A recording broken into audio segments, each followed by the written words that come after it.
সুপ্রভাত বন্ধুরা, কেমন আছেন? আজকে শুক্রবার। আজকে আমি নতুন একটা ব্লগ শুরু করছি, আর আমার এই ব্লগে আপনাদের অনেক অনেক স্বাগত। যাই হোক, সকালে 1 কাপ চা, লাল চা নিয়ে আমি বসে গেলাম। যদিও আমি লাল চাটাই খাই, দুধ চা আগে খেতাম কিন্তু এখন খাই না। তারপরে রান্নাঘরে ঢুকে গেলাম, ঢুকে গিয়ে সমস্ত সবজি টবজি কেটে নিলাম। কেটে নিয়ে একটার মধ্যে আমি ডাল সিদ্ধ বসিয়ে দিয়েছি, আর একটার মধ্যে সয়াবিন সিদ্ধ বসিয়ে দিয়েছি। বলুন তো আজ আমি কী ডাল রান্না করব? আজ যে শুক্রবার, শুক্রবার আমি নিরামিষ খাই। ও, আপনাদের তো বলতে ভুলেই গেছি, শুক্রবার আর শনিবার দুদিনই আমি নিরামিষ খাই। এদিকে ঢ্যাঁড়সও ভিজিয়ে রাখছি, ধুয়ে ঠুয়ে ভাবছি কেটে নেব। তারপরে ডালটা সিদ্ধ হয়ে গেছে, মুগ ডাল পেঁপে দিয়ে সিদ্ধ করেছি। এখন সেটাকে সম্বার দিচ্ছি। বলুন তো সম্বারে কী কী দিলাম? আমি রাঁধুনি, তেজপাতা আর আদা দিয়ে ডালটাকে সম্বার দিয়ে দিলাম। গরমকাল তো এই রাঁধুনি ফোড়ন ডাল খেতে খুব ভালো লাগে। তারপর একটু করলা ভাজা করেছিলাম, সেই ভাজাটাও এর মধ্যে দিয়ে দিলাম। তিতা ডাল খেতে গরমের মধ্যে খুবই ভালো লাগে, আর খাওয়াটাও দরকার। এই সময়টা একটু তিতা তিতা খাওয়া বিশেষ দরকার। যাই হোক, আমার ডালটা তো হচ্ছে। ডাল হতে হতে ভাবছি আর কি করা যায়, কারণ ডালের সাথে একটু ভাজাভুজি না হলে যে ভালো লাগে না খেতে। নিরামিষের দিন একটু ভাজা না থাকলে কি খাবারটা জমে? তাই ভাবছি কি ভাজা করা যায়। তারপরে আর কি করব, ভাবতে ভাবতেই আবার ভাবলাম যে ও হ্যাঁ, সোয়াবিনের তরকারিটা করে ফেলি। তারপরে সোয়াবিনটাকে ভাজা বসিয়ে দিলাম। সোয়াবিনটাকে ভাজছি, ভেজে আমি আজকে সোয়াবিনটাকে ভেবেছি যে আলু আর কোয়াশ দিয়ে করবো। উমা, জানলার দিকে তাকিয়ে দেখি হাওয়া হচ্ছে, খুব মিষ্টি একটা হাওয়া। সকালবেলায় এই মিষ্টি হাওয়াটা কারোই না ভালো লাগে বলুন? তারপরে কড়াইতে তেল দিয়ে দিলাম, দিয়ে ভাবলাম সোয়াবিনের সবজিটা বসিয়ে দিই। আর দেরি করা চলবে না, তো তাড়াতাড়ি করতে হবে, কারণ আমাকেও তো বেরিয়ে যেতে হবে। তাই সকালবেলা উঠে আর অন্য কাজের কথা ভাবি না, রান্নাঘরে ঢুকে রান্নাই করতে চলে আসি। কাঁচা লঙ্কা, সাদা জিরা, তেজপাতা, গোটা গরম মশলা সম্বার দিয়ে দিলাম, দিয়েই সবজিটা বানাবো। কিন্তু কি বলুন তো, আমরা তো আবার কাঁচা লঙ্কাটাই খাই, শুকনো লঙ্কাটা খাই না। জানি শুকনো লঙ্কায় রান্না করলে কালারটা অনেক কালারফুল হয়, দেখতেও লোভনীয় হয়, কিন্তু কি করব, যেটা খেয়ে ক্ষতি হয় সেটা না খাওয়াই ভালো। ওর জন্য কাঁচা লঙ্কার রান্নাই আমি করি বরাবর। আর কাঁচা লঙ্কার রান্না খেতে কিন্তু শুকনো লঙ্কার থেকে দ্বিগুণ ভালো হয়, যদি ঠিকমতো রান্না করা যায়। শুকনো লঙ্কার রান্না হ্যাঁ দেখতে তো দারুণ লাগে, দেখলেই মনে হয় খেতে ইচ্ছে করে, কিন্তু ওই যে খেলে যেটা হতে ক্ষতি হয় সেটা কেন খাবো বলুন? না খাওয়াই তো ভালো। যাই হোক, তারপরে আমি মশলা দিয়ে আলু আর কোয়াশটাকে কষিয়ে নিচ্ছি। কষানোর পর এখন একটু জল ঢেলে দেবো আন্দাজ মতো। তারপর সোয়াবিনটাকে দিয়ে মাখা মাখা করে ঘি দিয়ে নামিয়ে ফেলবো। তাহলেই আমার সোয়াবিনের সবজিটা হয়ে যাবে। আপনারা কে কে সোয়াবিন খেতে ভালোবাসেন আমাকে জানাবেন। সোয়াবিন খেতে আমার খুব ভালো লাগে। আমি, আমার ছেলে, আমার হাজব্যান্ড সবাই আমরা খুব ভালোবাসি। এদিকে ঢ্যাঁড়সও কেটে নিলাম। ঢ্যাঁড়স ভাবলাম ভাজা করি, ঢ্যাঁড়স ভাজাটা খেতেও খারাপ লাগে না। আর এখনকার দিনে তো জানেনই, তেমন তো সবজিও পাওয়া যায় না। এই ঢ্যাঁড়স, এই ঝিঙা, এসবই তো সবজি, তেমন ভালো সবজি পাওয়া যায় না। শীতকালে যেমন হরেক রকমের সবজি পাওয়া যায়, হরেক রকম রান্না করা যায়, এই গরমকালটা হয়ে যায় মুশকিল, বিশেষ করে নিরামিষের দিনে। নিরামিষের দিনে কী রান্না করব সেটাই ভেবেই পাই না। শীতকালে তো কোনো ব্যাপার হয় না, অনেক রকম সবজি থাকে, রান্না করতে অসুবিধা হয় না। অন্য দিন তাও অসুবিধা হয় না, মনে করেন মাছ টাছ রান্না করলে তাও হয়ে যায়, কিন্তু নিরামিষের দিনই চিন্তায় পড়ে যায়। আর আমার তো তাই, সকালে উঠে ভাবি সকালে কি রান্না করব, দুপুরে কি হবে, আবার রাতে। শুধু মনে হয় আমার না, এই টেনশনটা মনে হয় সব বউদেরই হয়। বাড়িতে যারা রান্না বান্না করে তাদের প্রতিদিনের একটা টেনশন থেকে যে কী রান্না করব। যাই হোক, তারপরে আটাটা মেখে নিলাম। এখানে একদম অল্প করে আটা মাখছি, কেন বলুন তো? কারণ আমার শুধু রুটি আমার শাশুড়ি আর আমার ছেলেই খাবে, আর কেউ খাবে না। কারণ আমি একটুখানি সকালে ওটস স্মুদি খাই, আর আমার বর 10:30 বের হয়ে যায়, তো ও একবারে ভাত খেয়ে বের হয়ে যায়, তাই আর রুটিটা সকালবেলায় খায় না।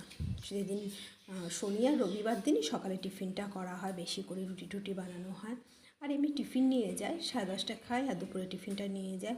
ওর জন্য সকাল এদিকে ছানাটাও বানিয়ে নিলাম ছেলের জন্য, ও আবার দুধ খেতে চায় না। আবার এদিকে একটু আলু বাদাম দিয়ে ভাজা করে নিলাম। তারপরে ঢ্যাঁড়স ভাজাটা ভেজে তাড়াতাড়ি কাজ সেরে আমিও বেরিয়ে পড়লাম আমার কর্মস্থানে যাওয়ার জন্য। প্রথমে স্টেশনে গেলাম, এখান থেকে ট্রেনে চেপে যেতে হবে ডামডিম বলে একটা জায়গা আছে, সেখানে যাব। তারপর সেখান থেকে আরও 6 কিলোমিটার ভেতরে, মানে আমাকে টোটো করে আবার যেতে হয় আমি যেখানে কাজ করি। তারপরে যাই হোক সেখানে যাচ্ছি, গিয়ে কাজটা সেরে আবার ফিরতে তো হবে। আবার ফেরাটাও আপনাদের দেখিয়ে দিলাম, ফেরার রাস্তাটা। তারপরে তাড়াতাড়ি করে বাড়ি আসছি, খুব ক্লান্ত হয়ে যায় জানেন আস্তে আস্তে। যাই হোক এলাম, এসে সব কাজটা সেরে খাওয়া দাওয়া সেরে ঠাকুর ঘরে ঢুকে গেলাম। ঢুকে ঠাকুরের যে পুজো দেওয়া ফুলগুলো ওগুলো নামিয়ে রাখছি, কারণ ফুল বলে ঠাকুরের আসনে বাসি করে রাখতে হয় না, তাই প্রতিদিন সন্ধ্যায় আমি ফুল নামিয়ে রাখি, পুজো দেওয়ার ফুলগুলো। আর এই ফুলগুলোকে আমি গাছের নিচে দিয়ে দিই, টপের মধ্যে যে গাছ আছে তার মধ্যে। তাতে কী হয় বলুন তো, গাছগুলো সার পায়। ও আরেকটা জিনিস দেখুন, লঙ্কা গাছে লঙ্কা হয়েছে, এগুলো লঙ্কা হয়েছিল, এগুলো অনেক পাকা পাকা লঙ্কা এরে আমি রান্নাও করেছি। এই যে গাছগুলো দেখছেন ফুল ফুটেছে, কি সুন্দর লাগছে না? এই গাছের কৃতিত্ব কিন্তু আমার না, এই সমস্তই আমার শাশুড়ি, কারণ উনি গাছ লাগায়, জল দেওয়া, গাছ লাগানো, সার দেওয়া সমস্তই উনি করে। ওনার গাছ লাগাতে ওনার খুব ভালোবাসে, ওনার একটা ভালো লাগার জিনিস হলো গাছ লাগা। দেখুন ফুলগুলোতে কড়ি এসেছে না, এই কড়িগুলো কালকে ফুটবে, আর যখন ফুটবে এই ফুলগুলো তুলে আমার শাশুড়ি নিয়ে আসবে পূজানোর জন্য।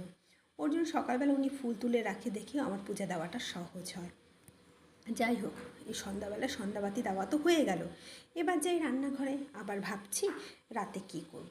তো দেখলাম সাদা আলুগুলো আছে, তো সাদা আলুগুলো ছুলে নিচ্ছি, ছুলে ভাবছি আজকে কি রান্না করব। তারপরে আমার ছেলে বলল, মা আজ সাদা আলুর তরকারি বানাও না, অনেক দিন তো খাই না। তখন ভাবলাম হ্যাঁ সাদা আলুর তরকারি তো করাই যায়, এই সাদা আলুর তরকারিটা খেতে দারুণ লাগে। তা ভাবলাম আমার বন্ধুদেরও আমি রেসিপিটা শেয়ার করে ফেলি। সাদা আলুর তরকারি, আর সাথে ভাবছি আজকে আটার লুচি বানাবো, ময়দার না। কেন বলুন তো, আগের দিনই তো আমরা দেখলেন না ময়দার এগ পরোটা খেলাম, আর ময়দাটা খাওয়াটা তো বেশি ভালো না শরীরের পক্ষে। এর জন্য আজকে আমি আটারই লুচি করব। তাই ভাবছি আটাটাকে মেখে নিলাম, আর এদিকে কড়াইতে তেলও গরম হয়ে গেছে।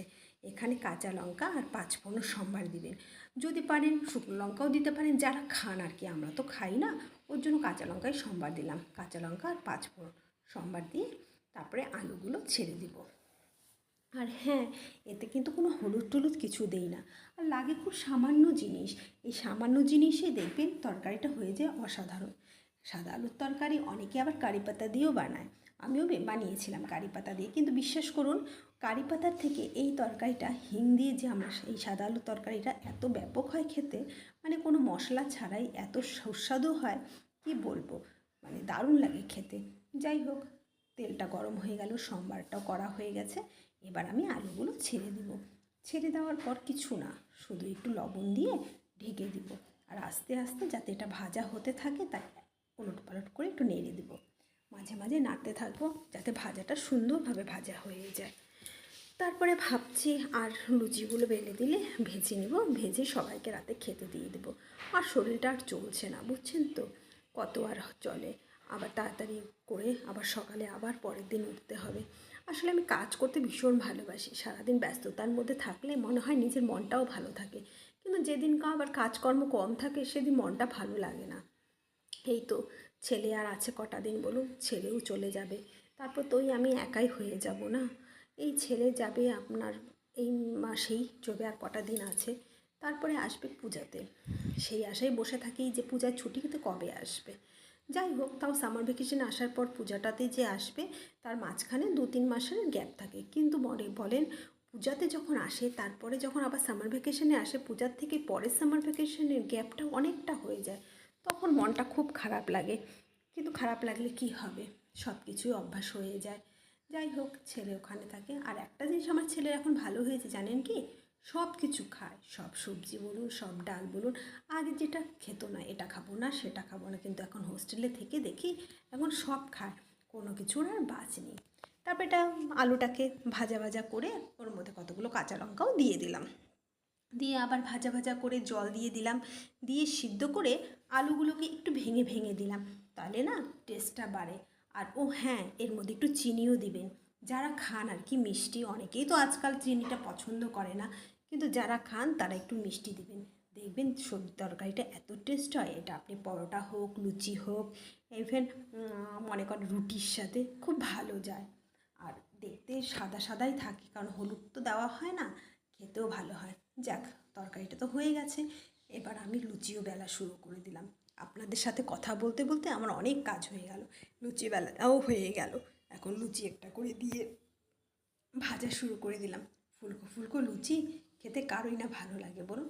আর লুচি বলুন, মালপোয়া বলুন, এগুলো ভাজার সময় যদি না ফুলে কেমন রাগ ওঠে বলুন তো? তাই লুচিগুলো আমার প্রত্যেকটা লুচি ফুলেছিল। আর জানি না, আমি যখনই লুচি বানাই সবই ফোলে, আর যদি না ফোলে তাহলে তো আমার ভীষণ রাগ উঠে যায়। যাই হোক, হয়ে গেল আমার লুচি ভাজা। এখন আমি সবাইকে খেতে দিয়ে দিব। আর আপনারাও ভালো থাকবেন। আর আমার ভিডিওগুলো কন্টিনিউ দেখছেন তো? দেখলে শুধু হবে না, লাইক করুন, সাবস্ক্রাইব করুন এবং শেয়ার করুন। আর কমেন্ট করবেন অবশ্যই আমার ভুল ত্রুটিগুলি ধরিয়ে দেওয়ার জন্য। আপনারা যদি আমার ভুল ত্রুটি না ধরিয়ে দেন, তবে কে ধরবে বলুন? তবেই না আমি কিছু শিখবো। আর নতুন নতুন ভিডিও তো একটু ভুল ত্রুটি হবেই, আমিও জানি। সেগুলো একটু দয়া করে একটু ক্ষমা করে দিবেন। ব্যাস, আমার রাতের খাবার রেডি। তাহলে আজ আসি, আবার